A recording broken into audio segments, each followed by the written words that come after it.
Halo guys, gimana kabarnya? Kembali lagi bersama kami di Suara Tani, podcast seru yang penuh inspirasi di dunia pertanian.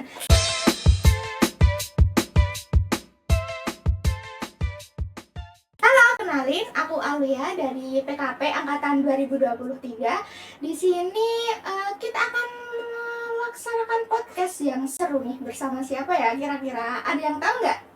Oke, di depan aku ini udah ada Kak Hanif Irsyad. Halo Kak Hanif, gimana kabarnya Kak? Halo Lia, kabar sehat alhamdulillah luar biasa Lokbar. Wow, Kak Hanif ini orangnya seru banget ya ternyata ya guys ya. Iya kan itu template iya anak-anak TPA ya yang bisa kita ambil pelajaran, mereka tuh selalu semangat gitu apapun kondisinya. Oke nih, pertama-tama kita mau ngucapin terima kasih dulu Ya. buat Kak Hanif nih karena udah menyempatkan waktunya untuk datang dan mau podcast bersama kita begitu di sini. Nah langsung aja ya Kak, mungkin bisa diceritain nih gimana sih awal mulanya Kak Hanif ini terjun di dunia pertanian? Ya, saya lulusan pertanian, PKP angkatan 18 gitu ya. Walaupun PKP tidak sepenuhnya membahas tentang pertanian, tapi bakal pertanian saya ya dari PKP dan juga pertanian UNS ini gitu ya. Jadi saya mulai tertarik itu ketika praktikum-praktikum gitu. Ternyata praktikum pertanian itu asik gitu, apalagi kalau nanam bisa sampai panen. Nah, yang jadi titik baliknya ketika magang. Waktu itu saya dan teman-teman PKP magang di PT Tunas Agro Persada. Kebetulan di sana fokus di budidaya melon dan juga beberapa benih ya. Dan memang tujuannya untuk mencari bijinya gitu yang akan dijadikan sebagai benih gitu. Otomatis kan buahnya juga harus bagus dulu. Nah, di situ mulai banyak belajar mengenai beberapa komoditas ya. Contoh yang tadi ada melon, cabai, pepaya, kemudian semangka dan lain-lain. Nah, yang paling bikin saya tertarik ketika belajar tentang melon. Oh, ternyata melonnya beda sama melon-melon di pasar atau di sawah pada umumnya gitu ya. Yang diberitakan di situ melonnya lebih manis, lebih menarik, teksturnya juga lebih unik gitu. Nah, jadi mulai ketertarikannya dari situ. Oh gitu. Jadi Nah, saya juga dengar-dengar nih katanya Mas Hanif itu CEO dari Gemati Farm. Apa betul itu Mas? ya petani gitu lah ya. Oh, Petani melon. tapi keren banget loh teman-teman Mas Hanif ini sebagai CEO gitu. Bisa jadi kayak membangkitkan semangat kita gitu loh sebagai petani muda biar kita tuh nggak takut untuk bertani, nggak takut buat kotor-kotoran juga. Oke. Hmm. Selanjutnya mungkin bisa diceritain nih Mas, sedikit awal mula terciptanya dari Gemati Farm itu sendiri tuh kayak gimana Mas? Ya, jadi Kemati Farm itu udah lama ya ide-idenya gitu ya. Bahkan sebelum lulus pun saya juga sudah memiliki inisiasi, misalnya menanam di pekarangan rumah gitu ya, punya proyek-proyek di rumah gitu ya. Yang muaranya juga saya pengen punya satu agribisnis gitu, punya entrepreneur, kejadian entrepreneur di pertanian gitu ya. Nah, intinya ketika kuliah itu dengan memperbanyak pengalaman dulu gitu ya, dari magang-magang, dari belajar ke petani-petani, ataupun nyari sebanyak-banyak info lah, bisa dari YouTube, bisa dari buku, dari petani langsung gitu. Nah, waktu itu dapat kesempatan buat magang di Jumantono. Jadi di Jumantono itu dulu ada greenhouse melon, dan waktu itu sudah kurang lebih ngelolanya hampir setahun gitu kalau nggak salah. Nah, dari situ mulai belajar tentang melon dari budidaya, dari tanam sampai panen gitu ya.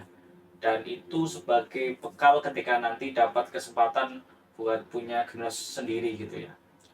Nah, selanjutnya setelah lulus itu coba lebih banyak memberikan kontribusi ke Kabupaten Karanganyar, karena kebetulan waktu itu eh, ada ada tawaran lah, ada tawaran dan juga ada ajakan dari pemuda-pemuda di Karanganyar untuk membuat satu komunitas gitu ya. Nah, dari komunitas itu menjadi cikal bakal saya bertemu dengan orang-orang lain lagi gitu ya. Dan alhamdulillah dari pertemuan itu saya bisa dipertemukan juga dengan salah satu orang gitu ya. Orang yang dia mau ngeinvest gitu, ngeinvest. Nah, terus dari situ ada kerjasama lah ya. Jadi jadi saya yang mengelola, kemudian ada investnya gitu. Nah, nanti ketika panen kita bagi hasil Keren gitu. ya teman-teman ya. Oke, Nah, itu tadi kan kalau di lapangan ya Mas. Ya. Dan mungkin kalau di platform digital atau medsos gitu gimana Mas? Kenapa Mas Hanif ini membagikan ceritanya itu di publik gitu? Karena kan beberapa waktu lalu saya juga sempat melihat yang intinya kayak apa ya? Mungkin tantangan gitu ya di dunia pertanian itu seperti apa gitu. Nah, kenapa Mas Hanif mau gitu menceritakan itu di publik gitu? Mungkin ada sesuatu yang emang pengen disampaikan gitu untuk kita semua. Ya, kalau kita bicara ini ya, konsep pentahelik ya, itu sering diajarkan di PKP, di pemberdayaan masyarakat. Salah satunya memperhatikan unsur yang namanya media gitu ya. Jadi media ini menjadi peranan penting dalam menyebarluaskan informasi gitu, terutama informasi pertanian. Pertanian kalau nggak dikontenin atau nggak dibikin satu satu apa ya satu tulisan atau apapun itulah ya, itu mungkin ya hanya kita sendiri yang ngerasa mendapatkan satu pengalamannya gitu.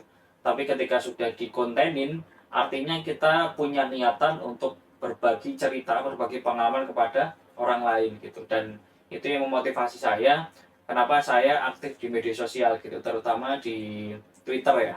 Jadi di Twitter saya banyak menyampaikan keresahan-keresahan sebagai petani, menyampaikan tips trik sebagai petani gitu, dan berbagai hal lainnya yang berkaitan dengan pertanian. Dan dari situ banyak permintaan dari teman-teman netizen Twitter itu untuk membuat yang namanya platform komunitas warga tani gitu. Dan alhamdulillah dari situ bisa jadi wadah untuk semuanya sharing pertanian gitu ya, saling belajar gitu. Dan kalau nggak salah per hari ini sudah 32.000 anggota gitu ya. Jadi kalau nanti ngecek pengen belajar tentang pertanian bisa bisa di komunitas tersebut. Walaupun memang ya nggak bisa terlalu berekspektasi ya, karena kan banyak orang awam di situ. Jadi mungkin lebih banyak pertanyaan dibanding sharing-sharingnya. Gitu ceritanya. Oke sih. Oke. Baik ya teman-teman ya.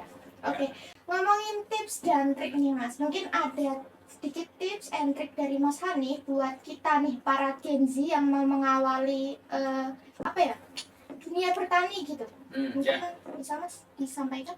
Ya, kalau kita bicara pertanian itu kan nggak hanya pertanian di sawah gitu ya, Ya, betul. tapi ada hulu, ada hilir, ada on farm gitu ya. Jadi kalau teman-teman mau kontribusi di pertanian itu lagi-lagi nggak harus nyangkul, nggak harus langsung terjun di sawah gitu. Tapi kita bisa melihat peluang lain yang masih berhubungan dengan pertanian gitu. Kalau misalnya kita mau benar-benar fokus gitu, terutama di sektor pertanian, ya kita harus bisa nanam, kita juga harus bisa ngejual. Itu jadi poin plus sih. Ditambah kita punya nilai tambah di produk-produk kita. Contoh kalau kita nanam singkong misalnya, ya mungkin yang kita jual bukan hanya produk singkong mentahnya, tapi olahan singkong gitu ya. Banyak alun-alun pertanian yang sudah sukses ya, dan itu benar-benar jadi satu role model atau satu inspirasi lah ya mungkin buat kita gitu ya. Kalau PKP kayaknya jarang sih ya benar-benar jadi petani gitu. Bahkan sampai sekarang pun saya nyari-nyari juga nggak ada ya. Ya, mungkin lebih ke apa ya? Uh, Konten kreator mungkin ya Mas. Kalau Karena PKP memang serandom itu, Iya. kalau boleh dibilang. Bahkan buat di angkatan memang rata-rata di luar pertanian ya. Dan memang faktanya gitu. Tapi kalau kita bicara peluangnya itu masih gede banget gitu.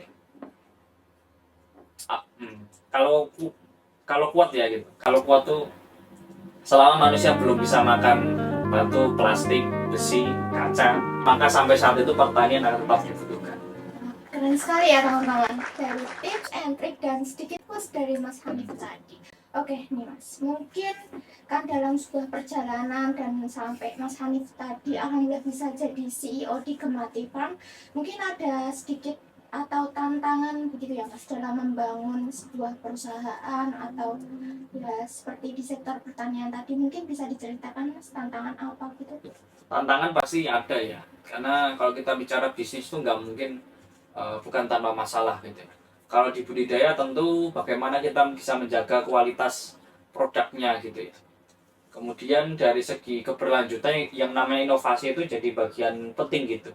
Jadi mungkin yang awalnya cuma nanam kita harus mikir tuh dari nanam melon kira-kira apa sih yang bisa kita jadikan satu added value gitu. Makanya selain jadi tanam melon itu bisa di agrowisata, ya kan? Hmm. Pas pas pas sudah panen kita buka wisata petik melon, kemudian pas di tengah-tengah kita buka peluang bagi teman-teman yang mau belajar, yang mau mendapatkan pelatihan, yang mau dapat sharing-sharing gitu ya. Gitu.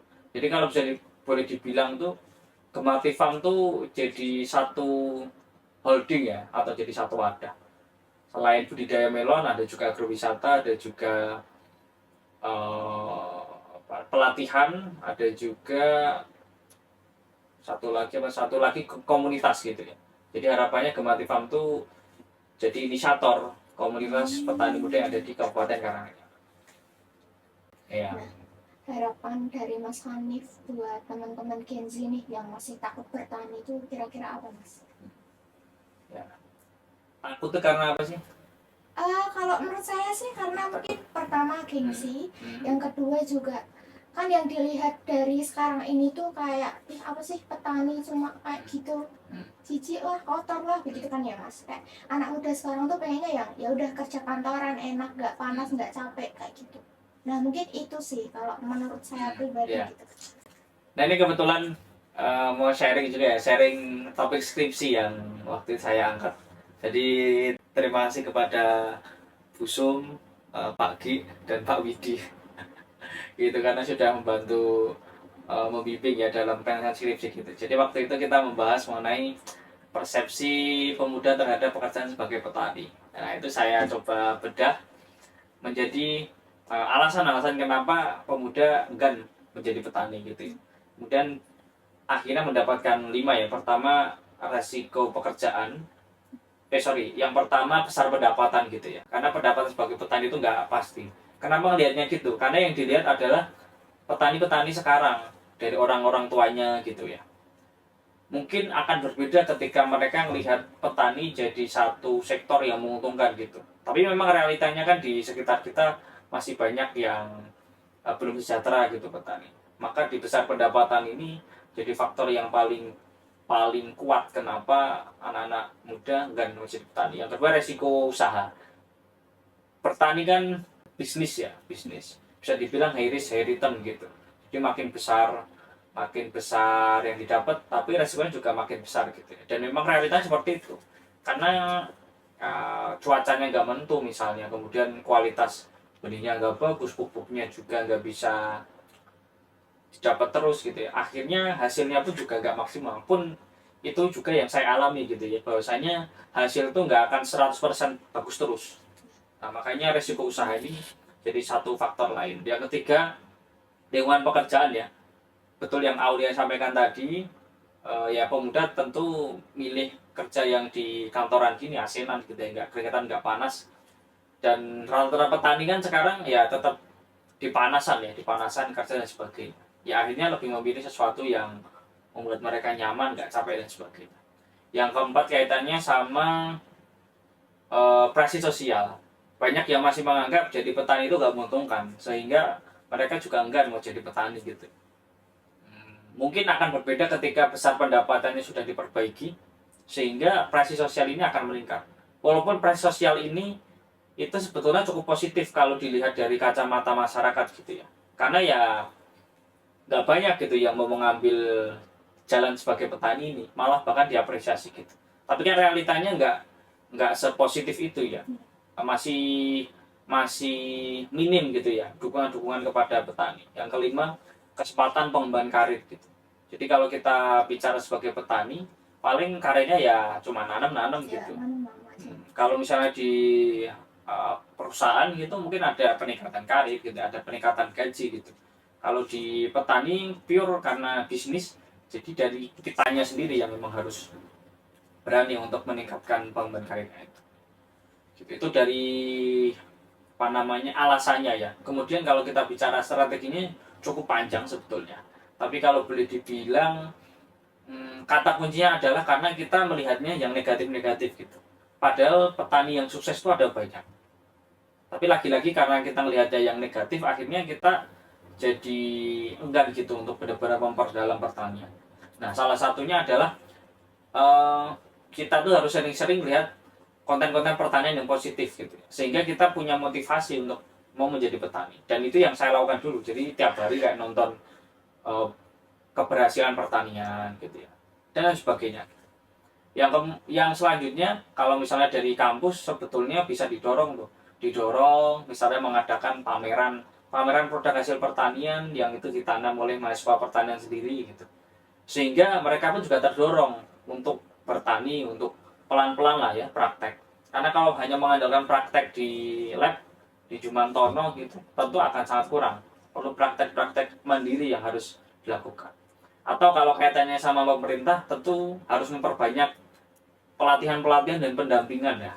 Tanpa kedua hal itu, petani nggak bisa sendiri, apalagi kita lulusan pertanian itu kan juga masih minim pengalaman gitu. Jadi perlu pendampingan, pelatihan, entah itu dari petani yang udah pengalaman ataupun dari pemerintah. Yang terakhir, eh, pemerintah itu harus bisa menjamin juga ya, menjamin soal pendapatan ataupun soal modal gitu ya. Karena kan anak muda itu biasanya yang dikeluhkan nggak punya modal ya. Nah, maka pemerintah maupun kampus bisa turun di situ, memberikan modal. Nanti kalau udah panen, modalnya dikembalikan. Kan itu bisa.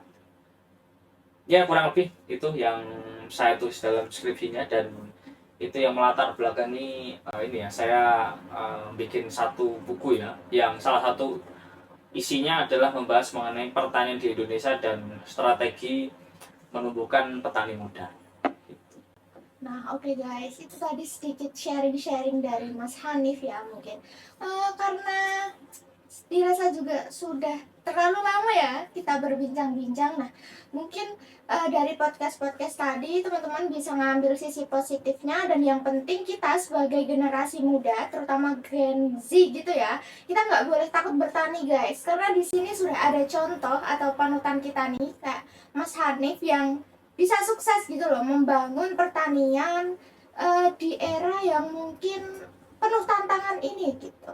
Nah, mungkin cukup segini aja ya Mas podcast dari kita gitu ya. Sekian, aku Aulia dan Mas Hanif Irsyad pamit undur diri dari podcast Suara Tani. Salam sejahtera teman-teman, semoga kalian terinspirasi ya dari podcast ini. Bye bye. Bye.